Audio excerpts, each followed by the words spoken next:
Hey there, welcome back for another episode. This time, here's what we're talking about. We are talking about COVID-19. We're talking about fear. We're talking about impotence. We're talking about uncertainty. And we're talking about how to overcome them. The message for today is the world breaks everyone, and afterward many are strong in the broken places.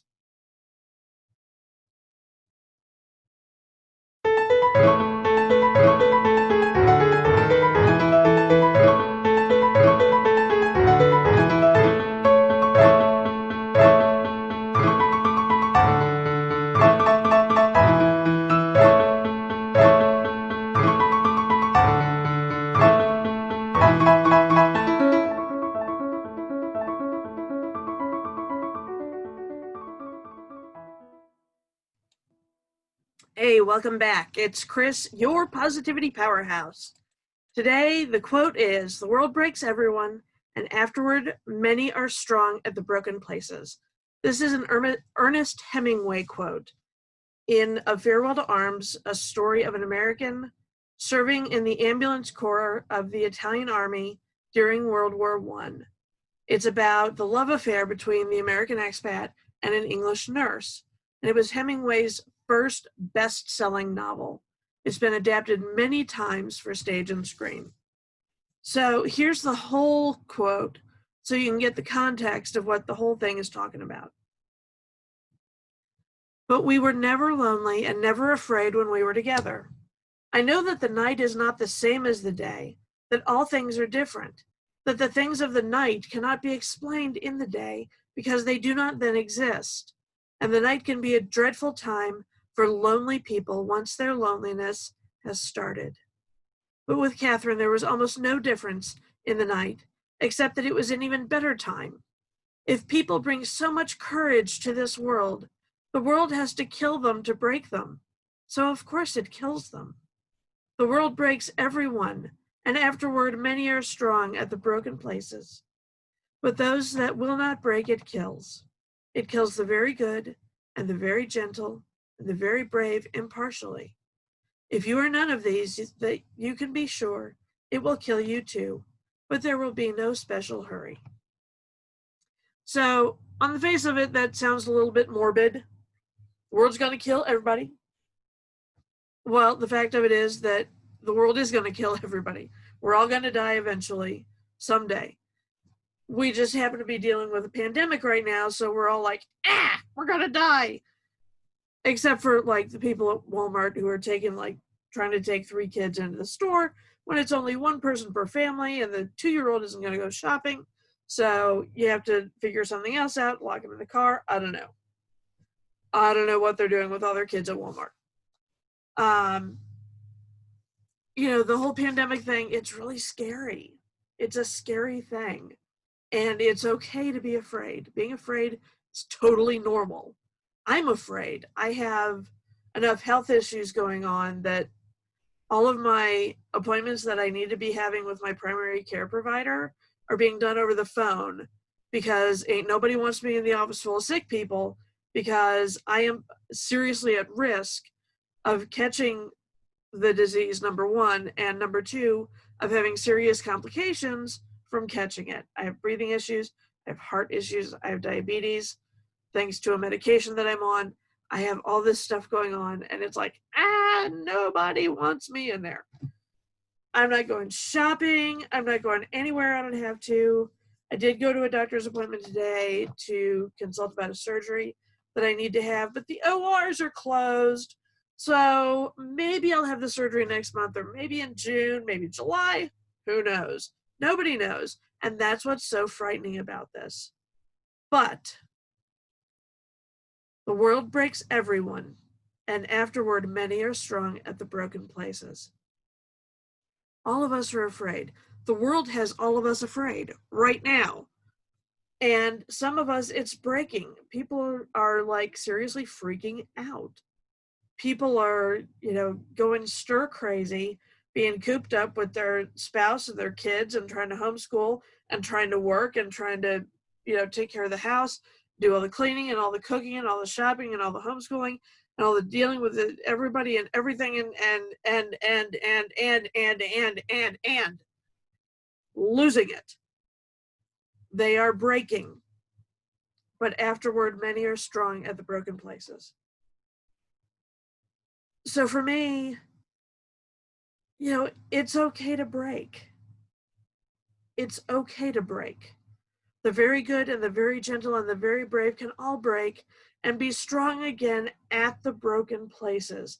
I can't even begin to tell you how many times I've broken. I've had serious mental breakdowns. I've had serious physical breakdowns. I almost died last summer because my kidneys decided, oh, hey, we're going to both gang up on her and we're going to spike her fever to 106 and make her pass out in a pool of her own vomit on a plastic bag on her bedroom floor for like 11 hours. That's how sick I was. And at the hospital, everybody kept telling me how very sick I was. That's how I know how very sick I was, because the infection in my kidneys turned septic. And sepsis is what kills you or what breaks you. And then many are strong at the broken places. My kidney numbers and levels and whatever the tests are in February, as of February, just 8 months after my kidneys try to kill me, my kidney numbers are perfect, textbook, spot on, strong again at the broken places. I've had, I don't know what they call them these days, nervous breakdowns or psychotic breaks. I haven't had a psychotic break, but I've had those like depression breaks where like you can't even cry anymore.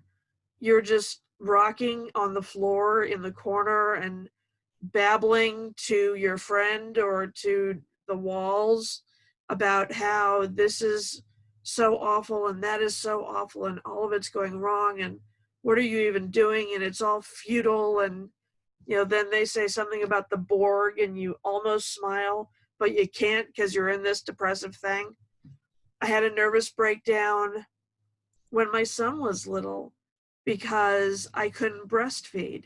He couldn't latch on.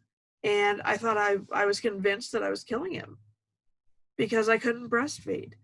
Like, bottle feeding didn't enter my mind because it had been drummed into my head. You breastfeed, you breastfeed, you breastfeed. That's the best thing for the baby, so you breastfeed.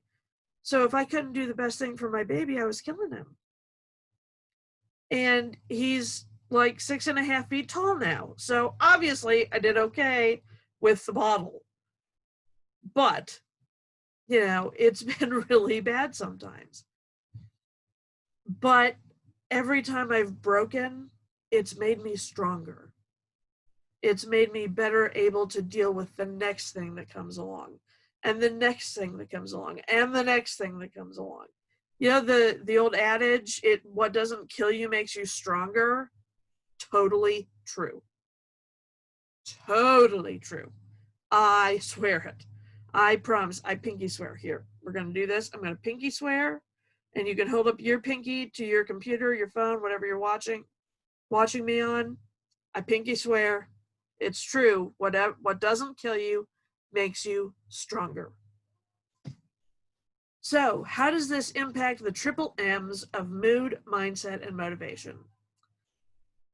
For mood, it's a mixed bag of mood for me.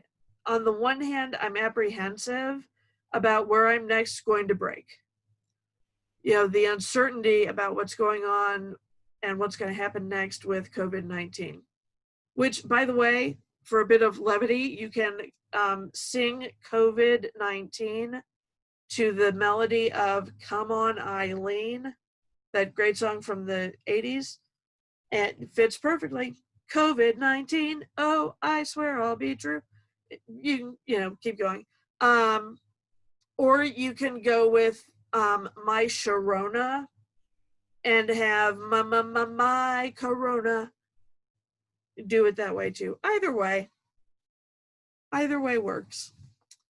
Just to give it a bit of oh, isn't this silly? We're all freaking out about this stupid thing that fits to an 80s song.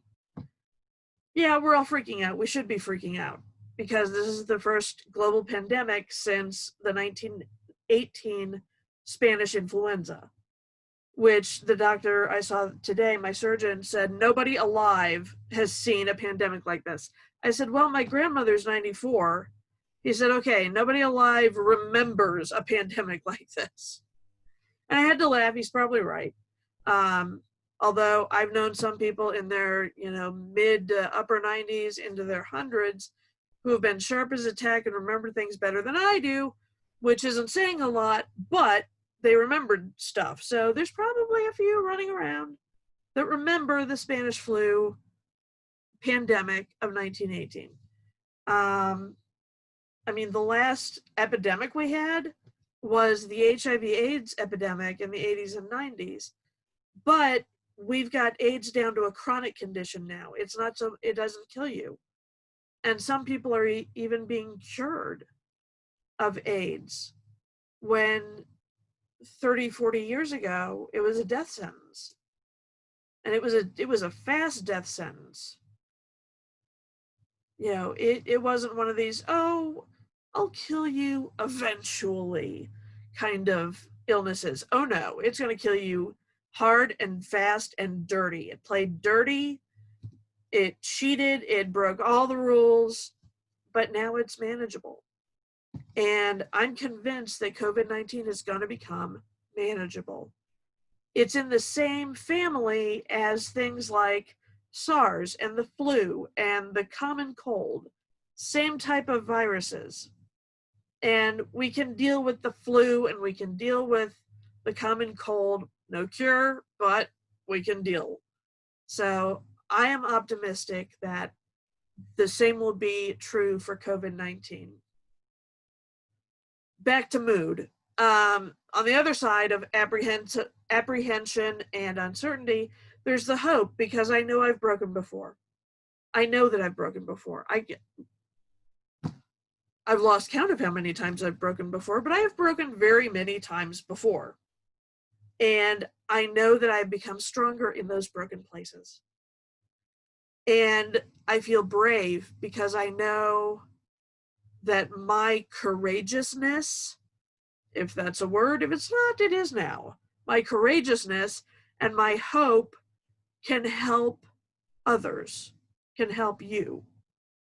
Not you, you right there. Yes, with the nose, you. Not you, can help you. And since that's my mission with this podcast and with this business, the Positivity Powerhouse coaching business, that gives me hope too. And that gives me courage too, because I know that seeing someone in my position who could very literally die from this virus saying, okay, it's going to be okay because we've all broken before and we're stronger at the broken places, I know that helps other people. And that's what I want to do. So on to mindset. Mood is just your feelings. It's what happens in your brain anyway. Mindset is what you do about it. So I have decided to cling to hope. I've decided to cling to courage. I've decided it's going to be okay, because deciding anything else is unacceptable to me. I won't let myself do that. I will not let myself cling to fear and uncertainty and apprehension and all of the feelings that take me down into a depression, into a depressive place, into that kind of mindset, because that's not the kind of mindset I want to live my life in. And because it is only a thought and a thought can be changed, I decide that I am going to be hopeful. I decide that I am going to be courageous. I decide that it's going to be okay, because it is. My dad taught me growing up that this too shall pass. And so far, he has never been wrong. Not about that. Not about this too shall pass. Other things he's been a little wrong about from time to time, here and there, over the last 42 years. I can't remember any of those times off the top of my head, but on this too shall pass, he has never been wrong. And it's so important to me to remember that this too shall pass. I had him call and leave me a voicemail saying, this too shall pass. This too shall pass. This too shall pass. And I have had that voicemail now for, I think, 6 years, 7 years. And every now and again, I still go listen to it. This too shall pass. This too shall pass. This too shall pass. Because it will. It always will. Then the motivation. The action that I take based on the mindset. My motivation is to keep going. To keep doing the work I'm doing as the Positivity Powerhouse. To keep doing the writing that I do in the mental health field under my other business, Kriss Writes. I'm a freelance writer over in that realm. I write about mental health and personal development and self-improvement. To keep the faith. I don't often use the word faith because it has particular connotations in the religious realm, and I do not practice a majority Christian or a majority religion. Christianity, Judaism, Islam, Hinduism, Buddhism. I think those are the big 5 these days. I don't practice any of those. So I don't often use the word faith, unless it's under the context of you put your faith first and your family second, your career third, and everything works out the way it's supposed to. You put them in a different order and things go haywire.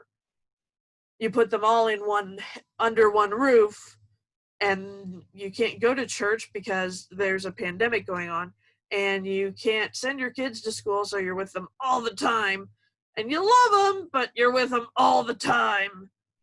And your career you have to do while you're trying to go to church online and deal with your kids all the time and work at home all the time, and it just gets haywire. But when you put your faith first, your family second, your career third, it all works out. So keeping the faith to me is being faithful to the idea of hope, the idea of serenity, the idea of peacefulness, and the idea that this too shall pass. Because I've had faith in that now for 42 years, and it's never done me wrong. See you next time.